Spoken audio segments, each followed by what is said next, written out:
OCA. Ocala.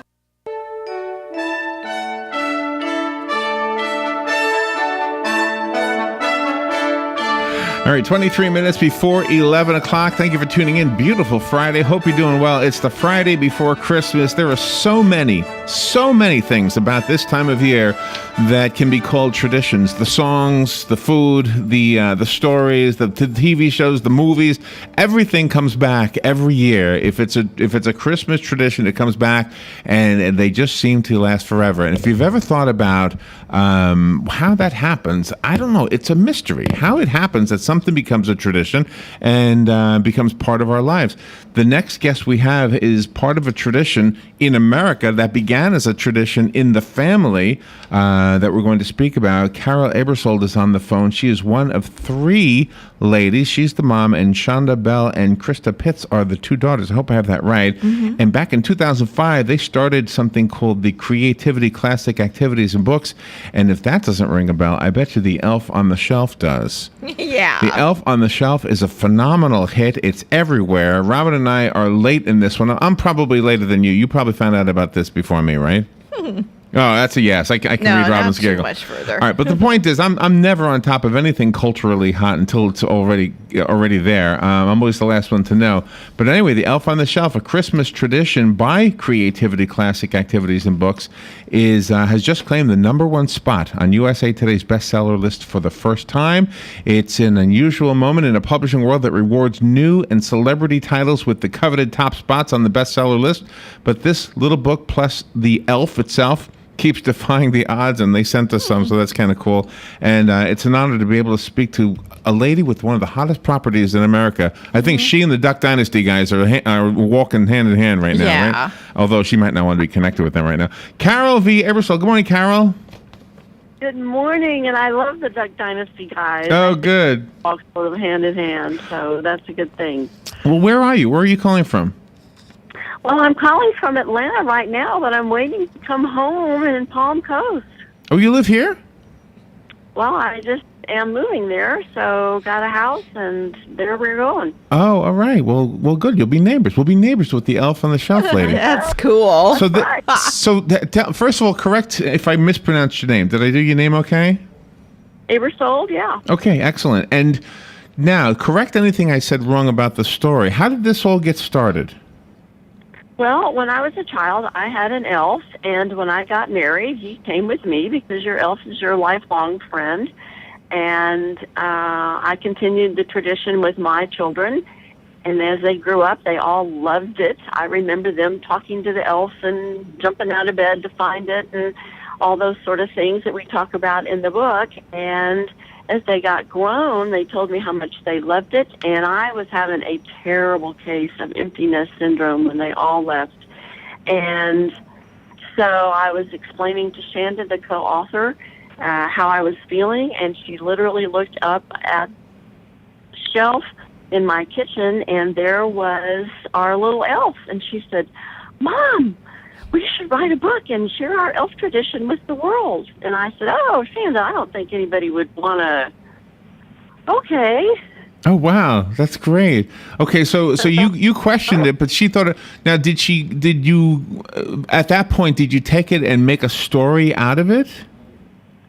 Well, it had always been like an oral story, but the whole problem was putting it into rhyme and making it a fun story that didn't sound like a book of rules. You know, you're not supposed to touch the elf, and the elf can't talk to you because it's supposed to be watching and listening. And if we'd just written that in prose, it would have just looked like rules. And that's so fun. We wanted it to be a fun time. Oh, wow. That was the labor, was getting it in rhyme and rhythm and getting the meter right. Can I put you on the spot just a little bit, because I'd love to hear what it sounded like. Can you take us back in time and go back to when the girls were little and you were telling them the story of the Elf on the Shelf? Can we hear what that might have sounded like? Can you do it again? Well, I would say, Santa isn't seen, but he sends a scout elf to watch and listen, and to tell Santa what's going on in the house. If you're being naughty, or especially if you're being nice and doing even things that I might not notice or that Dad might not notice. And they would jump out of bed every morning. It would be a huge race between the three of them, among the three of them, I guess. And they would look all over till they found the elf. And he flew a lot and had lots to tell. But at night, they would come home from school and they would say, oh, we had a good day, or we didn't have a good day, or please tell Santa I did so-and-so, or don't tell Santa I stuffed my papers under my desk, but I won't do it again. It was really a precious time. That is precious. Oh, I'm so glad I asked you that one. I'm so glad you responded the way you did. So was the original elf, did it look like the one that's being sold all over the place now? A little bit different. But, just like people, we get taller and change facial expressions and things like that. The elves kind of do the same thing. So it's not exactly the same thing, but it certainly evokes the nostalgia of the elves that people of my age grew up with. So how does it feel to know that your family, and you specifically, I mean, you started something that has become not just national, this is a worldwide phenomenon. Mm-hmm. It's almost surreal. I am thrilled beyond measure that I'm leaving a great legacy for my grandchildren, and other people are now enabled to leave a great legacy for their grandchildren. So that makes me extremely happy. I think the reason that it's caught on is because we are all about making family moments, and this is not an expensive or difficult tradition to start, but boy, the payoff is wonderful. I really enjoy the fact that you have an animated adventure titled An Elf Story, and then, boy, that was really cool that you actually have a balloon in the Macy's Day Parade. Oh, thank you. You We did? had so much fun writing that script and writing the music. I mean, we did it all ourselves. And then the animator is a fella that our kids went to college with, high school, so that was great. And then we had the balloon in the Macy's parade. That was really a bucket list kind of thing. Really? Tremendous experience. We were sitting around one day, and Krista said, in your wildest dreams, what would be the greatest thing that you think could happen for the elf? And Candace said, oh, we'd have a balloon in the Macy's parade. Well, yeah, that's right. And so when it happened, it was like, wow. Was this the first year for that? No, last year was the first. Last year. I'm looking at it right now. I didn't even know it was in there. I'm looking at it. Wow. Largest balloon in the parade, and it's the first one that represents a self-published book since Beatrix Potter's Peter Rabbit. Oh, okay. So did you have to push away other publishers who started to want to take on the publishing rights?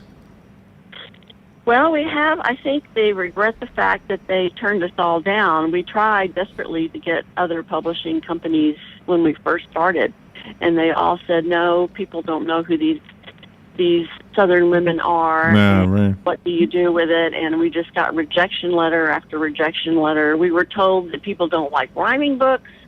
I said, did anybody tell Dr. Seuss that? Right, exactly.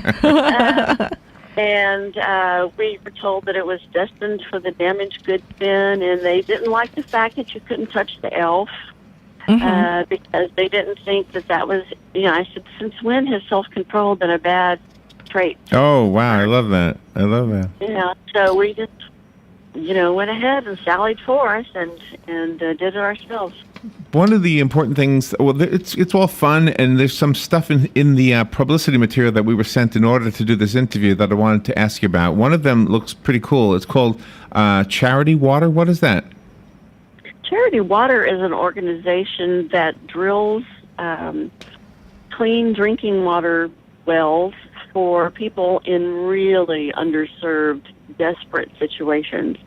And they have an odd way of doing it in that all of the private donations that come in to the charity go 100% to the drilling of the water, and they'll even tell you what well you're working on, and you can follow it online and see what kind of progress they're making. And then they get corporations to donate the equipment and the people to handle the paperwork and all that. It's really an unusual thing, but when you buy one of our brand new Elf on the Shelf birthday tradition books, $1 from the sale of each book goes to Charity Water. So not only are you helping your child have a happy birthday with their elf that comes back from the North Pole, but you're helping another child somewhere in the world even live to have a birthday. Oh wow! So that's why there's a part of the proceeds go to them.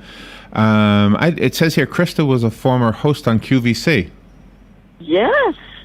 Wow. She was, and she sold her house and moved down here, and we all threw in together. We had to borrow, what we could. We cashed in our retirement. Krista sold her house, and we all said we're going to sink or swim with this thing.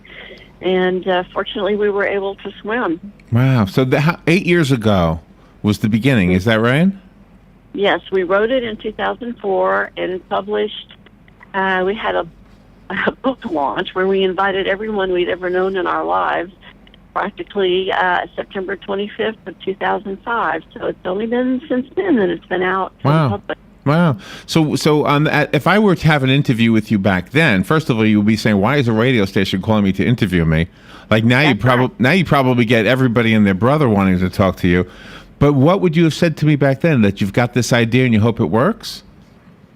I would have said we have this wonderful idea and we know it works, and people are looking for a way to be closer to their families in this hurried time that we live in, and we think this is a good way to do it.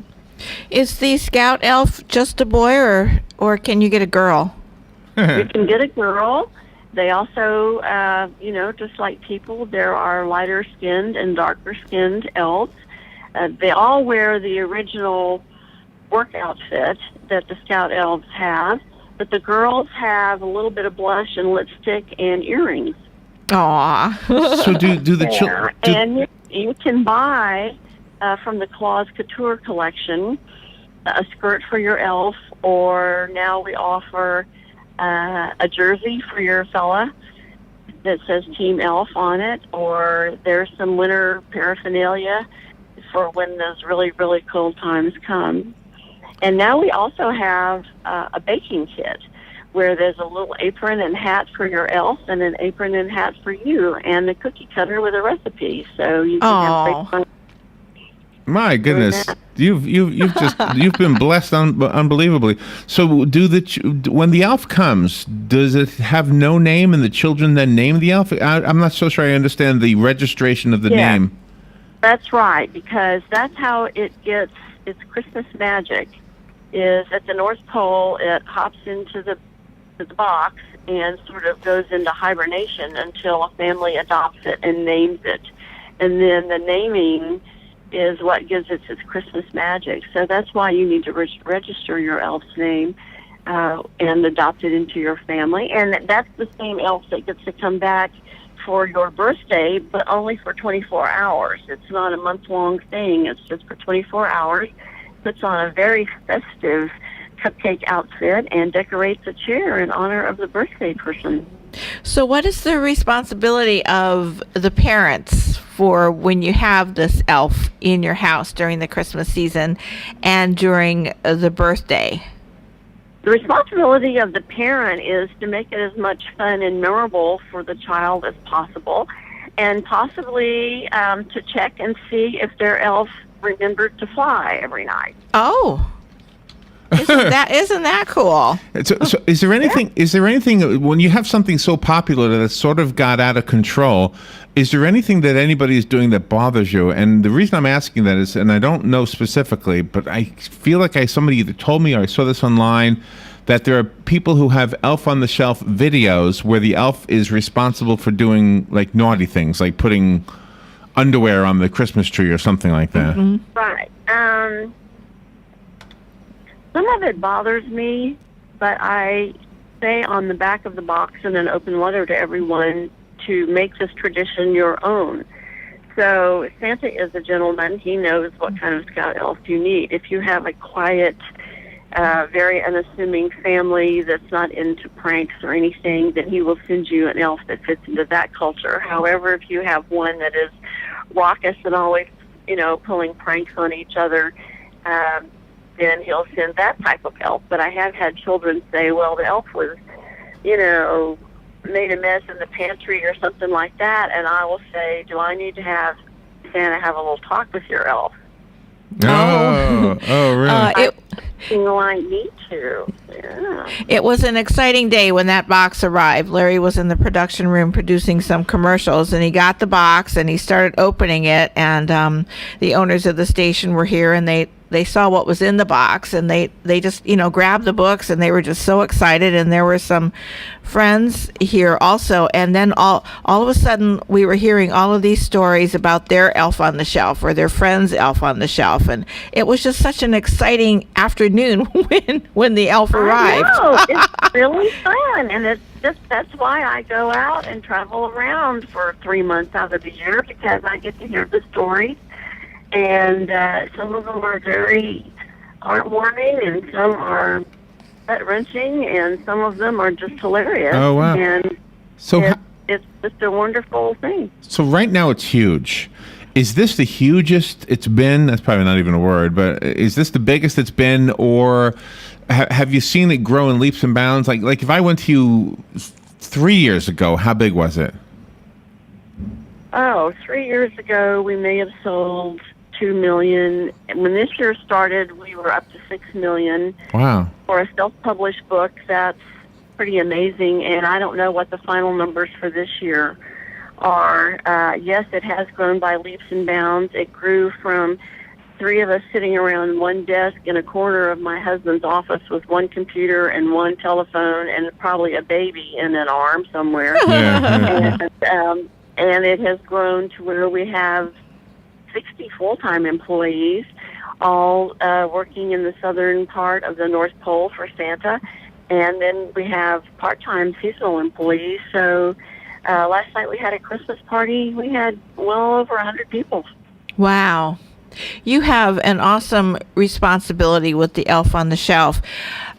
When you were mentioning heart-wrenching letters, there must have been some letters from children or maybe adults that they seem to be in dire straits and they were asking for help. When you get letters like that, how do you handle those?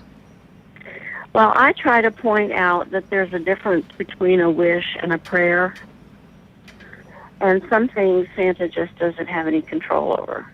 Yeah. Oh, very When wise they want of you. their families, when they want their mom and dad to get remarried or back together, or when they're upset, or when someone has died or very ill.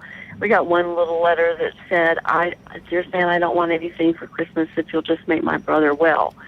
And we have to say, there's a difference between a prayer and a wish. And we're in the wish business, and there's only one person who is able to handle the prayers. Nicely said. I love that.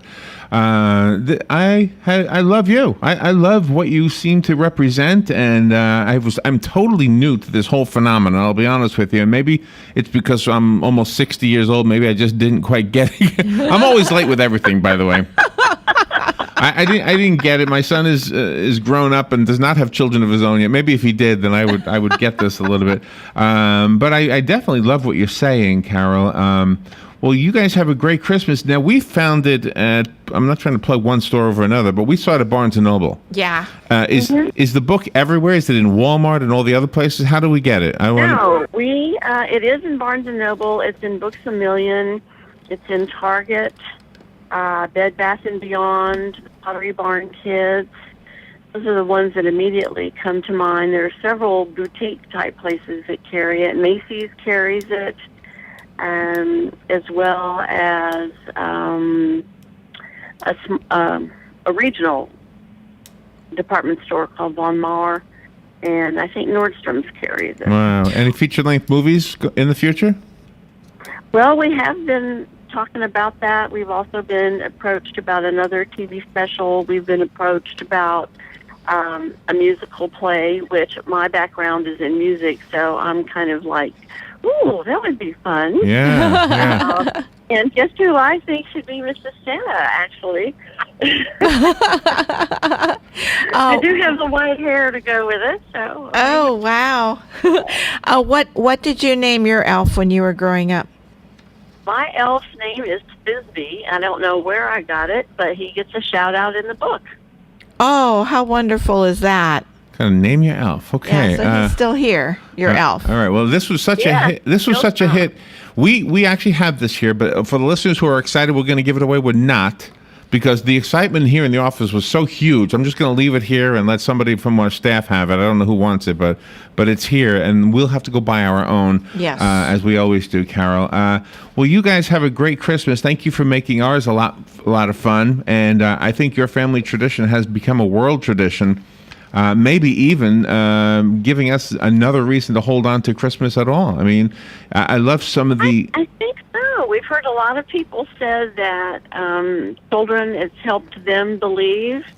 And one of my favorite pictures that I have is a picture at the actual North Pole with a submarine conning tower sticking out, and there is the elf in front of it. So I think the captain must have been a really champ of a person to do such a thing, but it's one of my favorite photographs. Wow. Carol, thank you for granting us this interview. I know you probably get everybody calling you, and so I feel real lucky that we were able to have you on today. Blessed, as a matter of fact.